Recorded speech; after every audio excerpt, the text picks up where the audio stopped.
Hello student, welcome to the Bharat Academy. On this session we will start definite integral. What is definite integral? If gx is the integral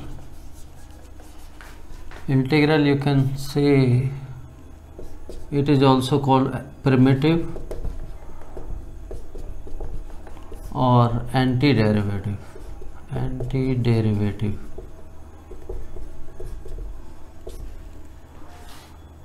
of the function fx, that is integral of fx is gx plus c. You can say c is a constant of integration,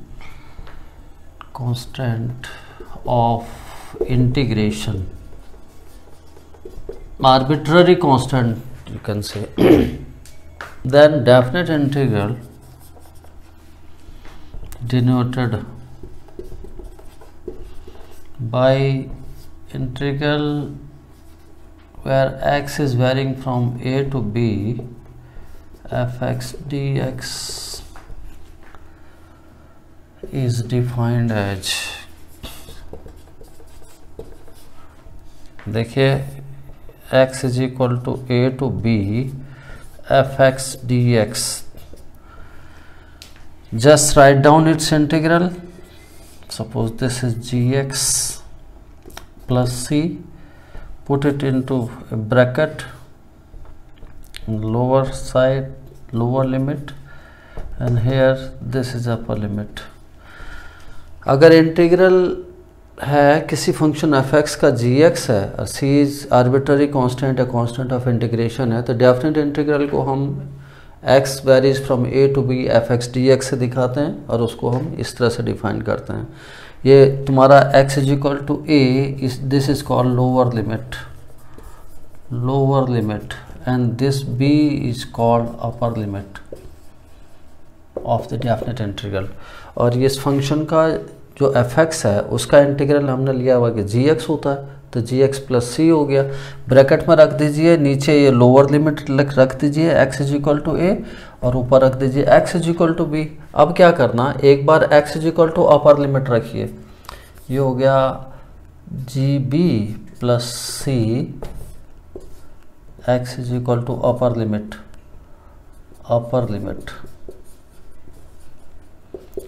minus x is equal to a g a bracket में रखिए plus c, put x is equal to a. तो this c is a constant आपका cancel हो जाएगा. तो इसका मतलब ये हो गया कि integral varying from a to b fx dx जो डेफिनेट इंटीग्रल है इसकी वैल्यू ये आ जाएगी gb minus ga. Value of the integration of the function at upper limit minus value of the integration of the function at lower limit. यही आपका definite integral है, यही डेफिनेशन है डेफिनेट इंटीग्रल के.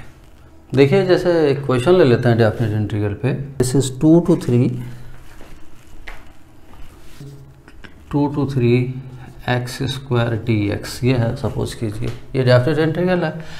ये आपका लोअर लिमिट हो गया. अगर x के रेस्पेक्ट में फंक्शन है, फंक्शन अगर x में है तो ये लिमिटें x के रेस्पेक्ट में होंगी. कह सकते हैं कि x is varying from 2 to 3, x is equal to 3. This is called lower limit और this is called upper limit. कुछ नहीं करना, बहुत सिंपल है. एक्स स्क्वायर का सिंपल इंटीग्रेशन देखो, ये इंटीग्रल ऑफ एक्स की पावर n का जो फॉर्मूला था इंडेफिनिट में, करना वही है, सारे प्रोसीजर्स वही हैं. एक्स की पावर n का था, एक्स की power n plus 1 upon n plus 1 ये था.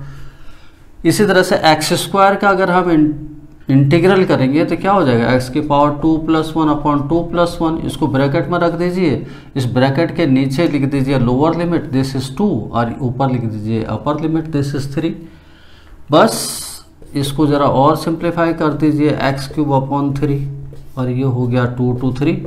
एक बार x is equal to upper limit रख दीजिए, जो तुम्हारा इंटीग्रैंड है, ये हो गया 3 का क्यूब अपॉन 3, फिर minus put x is equal to lower limit 2 रखेंगे, x इज इक्वल टू 2, तो दिस विल बी 2 का क्यूब अपॉन 3, तो ये हो गया 3 का क्यूब 27 अपॉन 3 और 2 का क्यूब हो गया 8 अपॉन 3। 27 3 एल्शियम ले लेंगे, 27 माइनस 8 कितना हो गया 19 upon 3। This is your answer. हैं, कह सकते हैं कि जो डेफिनेट इंटीग्रल है, definite integral has always a unique solution. Unique solution मतलब डेफिनेट इंटीग्रेशन के केस में जो आंसर होगा वो एक ही होगा, जबकि इंडेफिनेट के केस में क्या होता था, इंडेफिनेट आंसर होते थे उसमें, इसमें एक ही आंसर होगा। इस तरह से डेफिनेट इंटीग्रल हमें सॉल्व करना है। कहने का मतलब जितने भी इंडेफिनेट इंटीग्रल पे बेस्ड हमने इतने वीडियोस निकाले, लास्ट 4-5 वीडियो निकाले हुए, उन सारे क्वेश्चनों का हम डेफिनेट इंटीग्रल बना के सॉल्व कर सकते हैं लिमिट लगा के। देखिए एक क्वेश्चन और देख लीजिए, जैसे कहेगा 0 to 1, लिमिट इज 0 to 1 और 1 upon under root 1 minus x square d x. अब आपको इंडेफिनेट में तो हमने बता ही रखा कि integral of 1 upon under root 1 minus x square d x, इसका इंटीग्रल होता है साइन इनवर्स एक्स। तो कुछ नहीं करना है, इसका जरा ढंग से लिख लीजिए, दिस इज 0। अगर पूरा फंक्शन x में है तो ये x की वैल्यूज हैं, इसको ऐसा पढ़ेंगे x varies from 0 to 1, 0 is lower limit, 1 is upper limit. Integral of 1 upon under root 1 minus x square का जो होता है वही लिखना है, ये हो गया साइन इनवर्स x, ब्रैकेट में इंक्लूज कर दीजिए, नीचे लिखिए लोअर लिमिट, ऊपर लिख दीजिए अपर लिमिट। ये एक्चुअल में x की वैल्यूज है 0 to 1। एक बार अपर लिमिट रखो, this is sine inverse 1 minus, एक बार लोअर लिमिट रखो x की जगह sine inverse 0।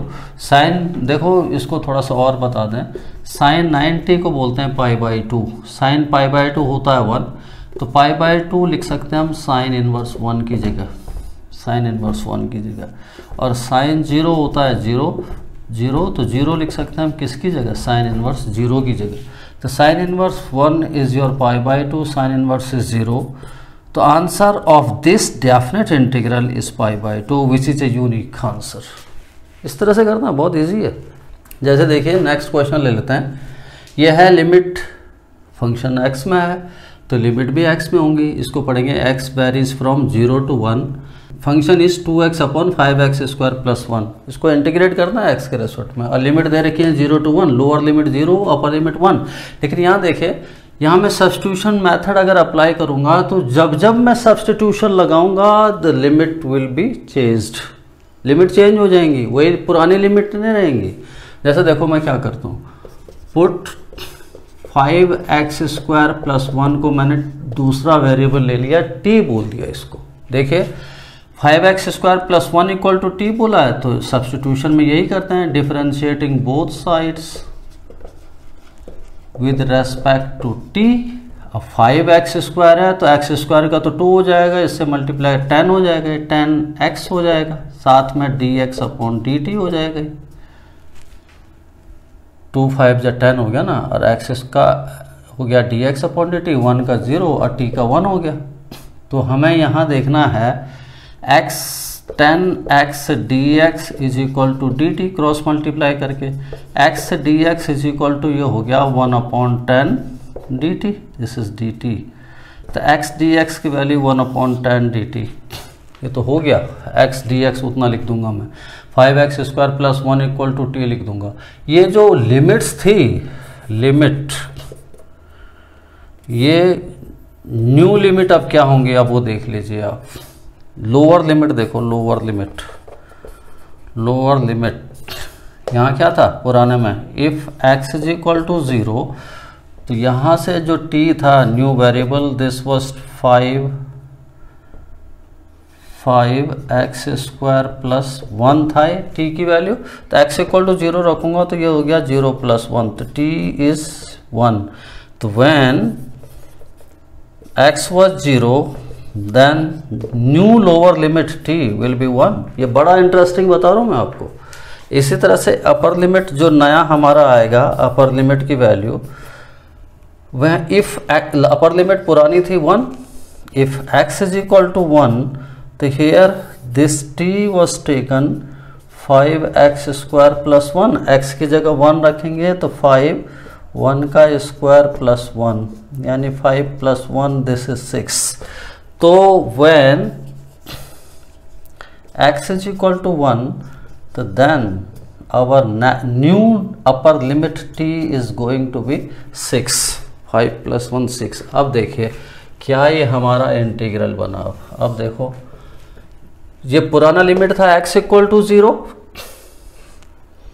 When x equal to 0, तो न्यू लिमिट t इज 1। पहले तो लिमिट के ऊपर ही बात कर लेते हैं। x इज इक्वल टू 1 है अपर लिमिट, तो new upper limit in respect of t, this is t equal to 6। अब देखिए x dx, यहाँ देखो, यहाँ ये x dx 2 रहने दीजिए। x dx की क्या वैल्यू थी 1/10 dt, और नीचे जो था 5x स्क्वायर प्लस 1, ये पूरा t लिया हुआ था। तो यहाँ पे ये हो गया 2 से इसको काट दीजिए, 1/5 can be taken outside, 1 to 6 1/t dt। सबको पता है 1/x dx, this is log x। तो ये सिंपली 1/t का इंटीग्रल लिख दो log t, और जो लिमिट जाएंगी ये t के रेस्पेक्ट में होंगी। t is varying from 1 to 6।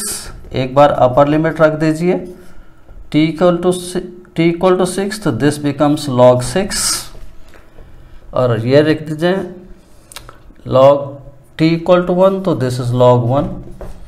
Everybody knows log 1 value is 0, तो ये हो गया 1/5 log 6 माइनस 0, तो आंसर इज 1/5 log 6। और एक चीज़ हम बता दें कि डेफिनेट इंटीग्रल में प्लस सी नहीं लिखते, arbitrary constant is not taken. तो ये है तुम्हारा, अगर सब्स्टिट्यूशन अगर लगेगा तो पुराने लिमिट्स भी बदल जाएंगे नए वेरिएबल के रेस्पेक्ट में। ये इंटरेस्टिंग बता रहे हैं, इसलिए इस क्वेश्चन को लिया। Next we can take, this is your question, integral is varying from 1 to 2, 5x square upon x square plus 4x plus 3। यहाँ देखिए जो फंक्शन है तुम्हारा, this is 5x square x square plus 4x plus 3। इसमें हो क्या रहा है, जो डिग्री ऑफ न्यूमरेटर है दैट इज इक्वल टू, अगर कभी भी degree of numerator is greater than और equal to degree of denominator, ये चीज़ नोट कर लीजिए अपना कहीं पर भी। अगर जो न्यूमरेटर की डिग्री है वो डिनोमिनेटर की डिग्री के बराबर या उससे बड़ी है, तो हमेशा लॉन्ग डिवीजन मेथड को इस्तेमाल करो, long division method, until we get constant in remainder। ये सबसे इंटरेस्टिंग फॉर्मूला है। अगर degree of numerator is greater than और equal to degree of denominator, सीधा डिवाइड कर दो। कहने का मतलब x square plus 4x plus 3 से न्यूमरेटर को डिवाइड कर दो 5x स्क्वायर को। कब तक करो, जब तक रिमाइंडर कांस्टेंट नहीं आ जाता। इजीली तुम सॉल्व कर जाओगे इसको। अभी तो डेफिनेट के ऊपर बात ही नहीं हो रही, अभी खाली सिखा रहे हैं। इस पे इससे डिवाइड करेंगे तो एक्स स्क्वायर का 5x स्क्वायर के साथ करेंगे तो दिस इज 5। ये इसको इससे मल्टीप्लाई करो 5x स्क्वायर, इसको इससे मल्टीप्लाई करो 5 4 जा 20x, और इसको इससे करेंगे तो ये 15। इसको सॉल्व करेंगे तो 5x स्क्वायर कैंसिल, ये हो गया -20x माइनस 15, ये हो गया। कांस्टेंट आ जाए रिमाइंडर या एक पावर कम आ जाए, वहाँ तक इसको छोड़ दो, ये हो गया। तो this rational function which is A improper in rational function you can say, you can write it like this, 5 minus sine को बाहर रख दीजिए, we can write it like this, minus sign can be taken outside, तो this is 20x, this is 20x plus 15 we can write, तो इसको लिख सकते हैं माइनस 20x plus 15 अपॉन जो नीचे में था x square plus 4x plus 3। कितना इंटरेस्टिंग हो गया। देखिए अगर मैं इसको अलग अलग करने की कोशिश करूं तो I can write it like this, 5 minus 20x upon x square, इसमें से भी मैं कॉमन ले सकता हूं कुछ, इसमें से कॉमन अगर मैं लेने की कोशिश करूं तो क्या कॉमन आता है, 5 is, if 5 is taken common 4x plus 3 हो गया, 5 हमने कॉमन ले लिया ना, ये हो गया, अपॉन जो है वो लिख दीजिए x square plus 4x upon 3, ये हो गया। अब देखिए अगर मुझे इसको इंटीग्रेट करना है, अब यहाँ देखिए 1 to 2 5x square upon x square plus 4x plus 3 dx, I can write it like this, 1 to 2 5 minus, ये हो गया 5 4x plus 3 upon x square plus 4x upon 4x plus 3, और इसका इंटीग्रल, इसको अलग अलग कर दीजिए, ये 1 to 2 5 इंटू dx हो गया, फिर -5 इसका बाहर ले लीजिए मुझे, ये integral 1 to 2, this is 4x plus 3 upon x square plus 4x plus 3। अब देखिए ये हो गया।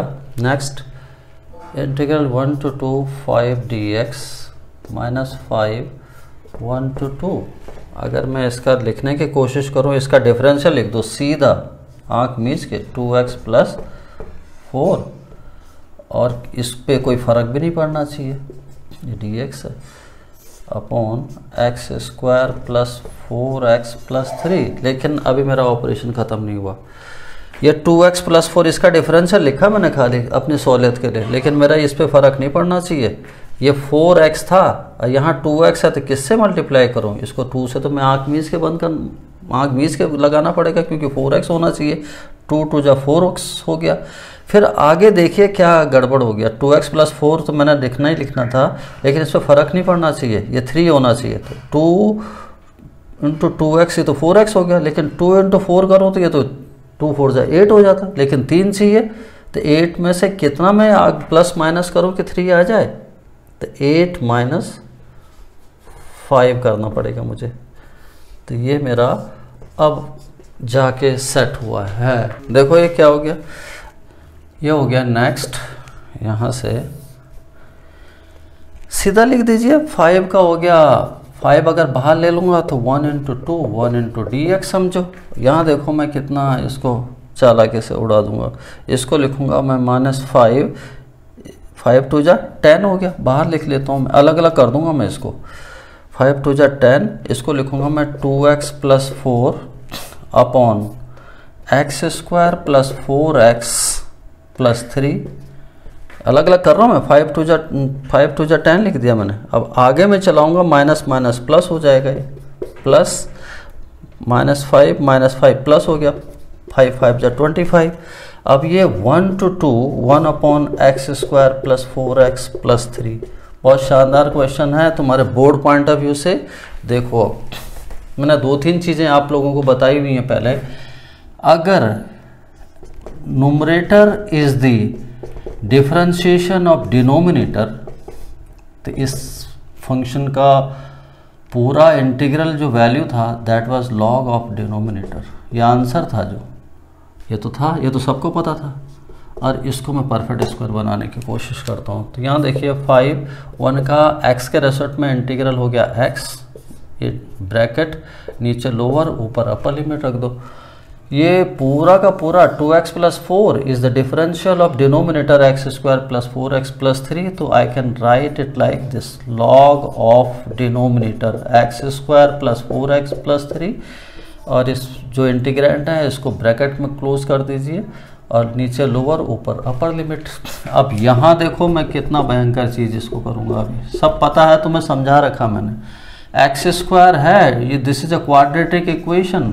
क्वाड्रेटिक का मैंने पिछले लेक्चर में बताया हुआ, क्वाड्रेटिक इक्वेशन में क्या करते हैं, इसको हम परफेक्ट स्क्वायर बनाने की कोशिश करते हैं। एक्स स्क्वायर है, मैं कुछ नहीं देखूंगा कितना एक्स है, सीधा 2x लिख दूंगा मैं इसको यहाँ पे, और इस पे फर्क भी नहीं पड़ना चाहिए। तो 2x है तो या 4 होना चाहिए, तो 2x को किससे मल्टीप्लाई करूँगी, 4x, ये 2 हो गया।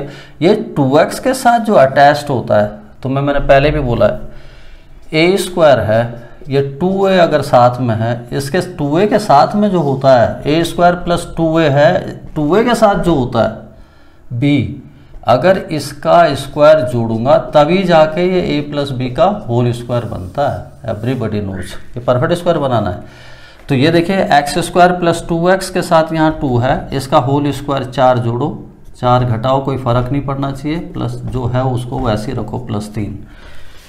यहाँ देखिए अब 5, अब डेफिनेट इंटीग्रल की डिफिनीशन लगाना शुरू करो। एक बार x की जगह अपर लिमिट ये 2 माइनस x की जगह लोअर लिमिट ये हो गया -10, इसमें भी एक बार अपर लिमिट लॉग ऑफ 2 का स्क्वायर प्लस 4 इंटू 2, एक्स की जगह 2 रख रहे हैं, प्लस 3 माइनस ब्रैकेट के अंदर ही लॉग ऑफ, अब अपर लोअर लिमिट रखो एक्स की जगह 1 का स्क्वायर प्लस 4 इंटू 1 ये हो गया प्लस 3, ये इसका हो गया डेफिनेट इंटीग्रल का। यहाँ देखो यहाँ ये क्या निकलता है 25, अभी रहने दो 1 to 2 साफ नज़र आ रहा है कि यहाँ से लेके यहाँ तक x square plus 4x plus 4 तक ये है परफेक्ट स्क्वायर किसका, x प्लस 2 का होल स्क्वायर, और -4 में से 3 गया -1 इंटू dx।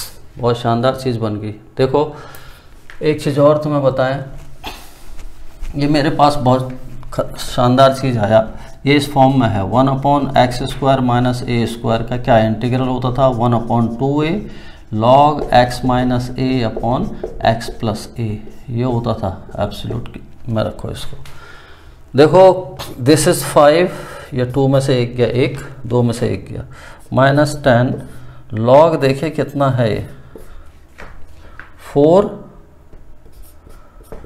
4 दूनी 8 प्लस 3 माइनस लॉग 1 का 1 प्लस 4 प्लस 3, और यहाँ देखिए यहाँ 25, ये बन गया 1/2a, a is 1 here, a is equal to 1, तो 1/2a 1/2 हो गया log of x minus a, x की जगह है x plus 2 minus 1 upon x plus a, x की जगह है x प्लस 2 प्लस 1, ये है, और ये जितना आया इसको हमें ब्रैकेट में रखना है 1 to 2।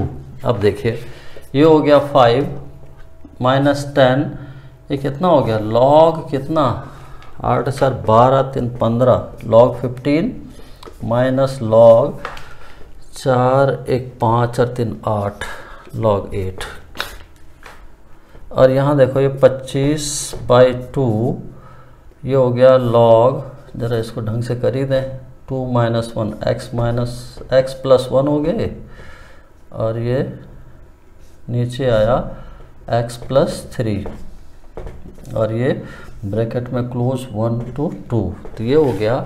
और एक आपको यहाँ पे ये भी पता है कि log m minus log n, this is log m/n, तो ये हो गया 5 माइनस 10 log 15/8, एक तो ये हो गया, प्लस 25/2, और ये पूरा पूरा लॉग में है, लॉग एक बार x इक्वल टू 2 रखूँगा तो 2 प्लस 1 अपॉन 2 प्लस 3, और एक बार लोअर लिमिट की वैल्यू रखूँगा लॉग 1 प्लस 1 अपॉन 1 प्लस 3, ये हो गया।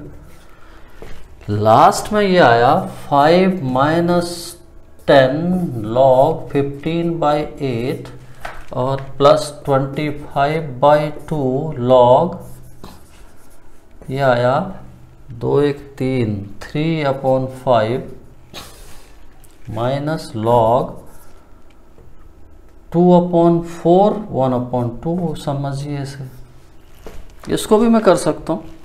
This is 5 minus 10 log 15/8 plus 25/2 log m minus log n, तो log m/n हो गया वो 3/5/1/2, और ये हो गया 5 माइनस 10 log 15/8 प्लस 25/2 log, ये ऊपर चला जाएगा 2 इंटू 3/5 हो गया, 2 ऊपर चला गया ना, 2 3 जा 6, ये हो गया 5 माइनस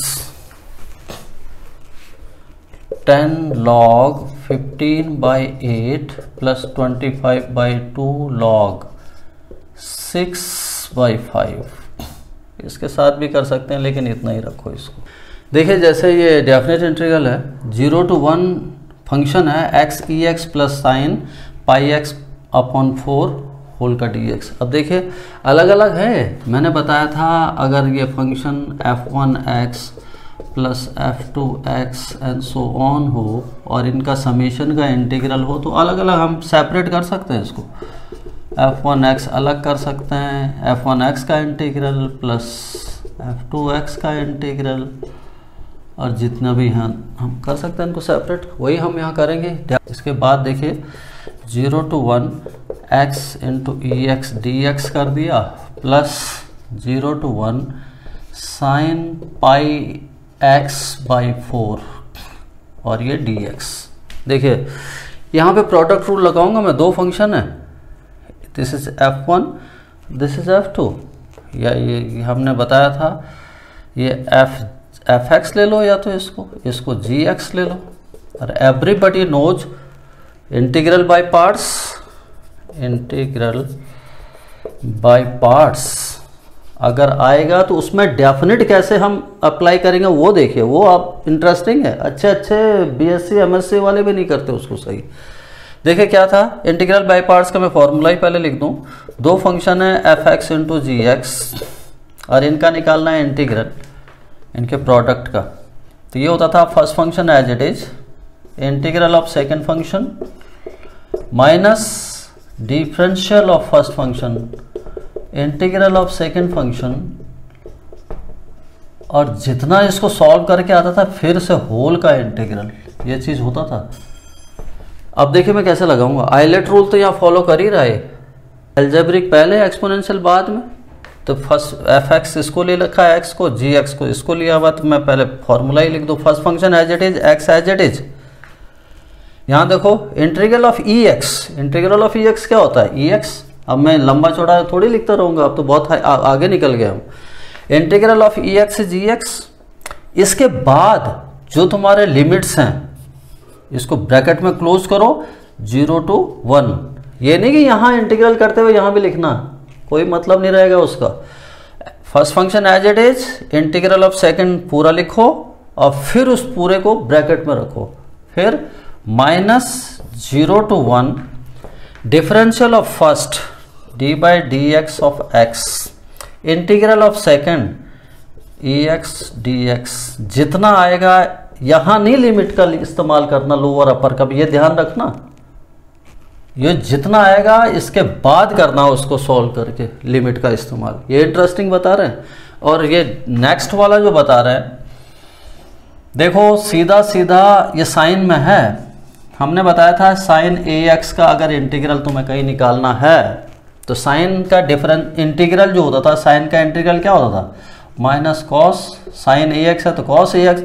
ये इंटरेस्टिंग हम बताने जा रहे हैं कि x का जो कोफिशिएंट होता है इंटीग्रल करते हुए बाई में चला जाता है डिनोमिनेटर में, जबकि डिफरेंशियल करते हुए न्यूमरेटर में रहता है। ये इंटरेस्टिंग देखिए आप, यहाँ a जो है तुम्हारा दिस इज π/4, इसका जब तू इंटीग्रेट कर रहा होगा साइन का इंटीग्रल तो माइनस हो गया, माइनस कॉस πx/4 तो लगाएगा ही लगाएगा, upon A is pi by 4 और इसको इंक्लूज कर दीजिए with in these limits 0 to 1। ये इंटरेस्टिंग बता रहे हैं हम। अब देखिए इसको यहाँ लगाओ, x इज इक्वल टू 1 रखो, 1 e की पावर 1 समझो, माइनस लिमिट लोअर लिमिट रखेंगे 0 इंटू ए की पावर 0, ये तो 0 ही हो जाएगा। ये तो मेरी कहानी यहाँ ख़त्म हो गई।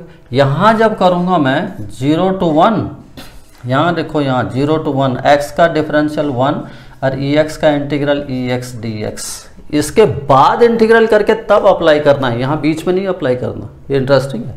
इस कांस्टेंट को तुम ऊपर फेंक सकते हैं, ये 4/π लिख सकते हैं और अब जाके x is equal to upper limit लिखो, दिस इज cos π/4 हो जाएगा। x की जगह 1 रखेंगे तो ये हो गया।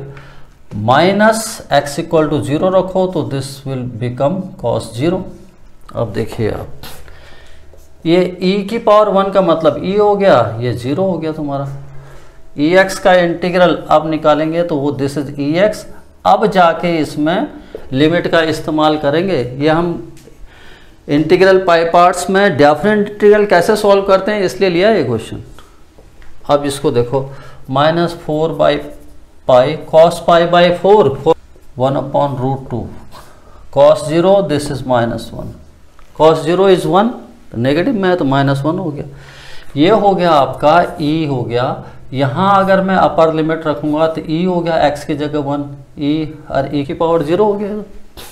ये मैं आगे लिख सकता हूँ -4/π, इसको और √2 लिमिट अगर मैं एलसीएम ले लूँ तो -1 -√2/√2 लिख सकता हूँ। और क्या कर सकते हैं इसमें, यहाँ देखिए ये e से e कैंसिल हो जाएगा और e की पावर 0, e की पावर 0 तो 1 होता है। तो नेक्स्ट लाइन में ये e से e कैंसिल, यहाँ देखो ना, e से e कैंसिल, e की पावर माइनस माइनस प्लस हो जाएगा, 1 -4/π 1 -√2/√2। ये इतना ही रखो, this is answer. Okay now student, एक चीज़ आपको बताने की कोशिश कर रहे हैं हम कि जितने भी क्वेश्चन आज हमने डेफिनेट इंटीग्रल में लिए हैं अलग अलग टाइप के लिए, वो सारे के सारे क्वेश्चंस आपके बोर्ड्स एग्ज़ाम के लिए बहुत इंपॉर्टेंट है। चाहे वो यूपी बोर्ड हो, चाहे यूके बोर्ड हो, उत्तराखंड बोर्ड, चाहे सीबीएसई बोर्ड हो, चाहे आईएससी बोर्ड हो, चाहे तमिलनाडु बोर्ड हो, डजेंट मैटर। बहुत इंपॉर्टेंट क्वेश्चंस हैं और इससे डेफिनेट इंटीग्रल को हम कैसे अप्लाई करते हैं वो आज हमने तुम्हें सिखाया कि सिंगल फंक्शन होगा तो कैसे लगाते हैं, कंपोजिट फंक्शन होगा तो कैसे करते हैं, इंटीग्रेशन बाय पार्ट्स है तो कैसे हम कहाँ पे लिमिट्स हम यहाँ लगाते हैं, वो भी हमने आपको बताया। And with this that is the end of this session. If you have found this video interesting and helpful, तो please like my video and subscribe my channel. Thank you very much.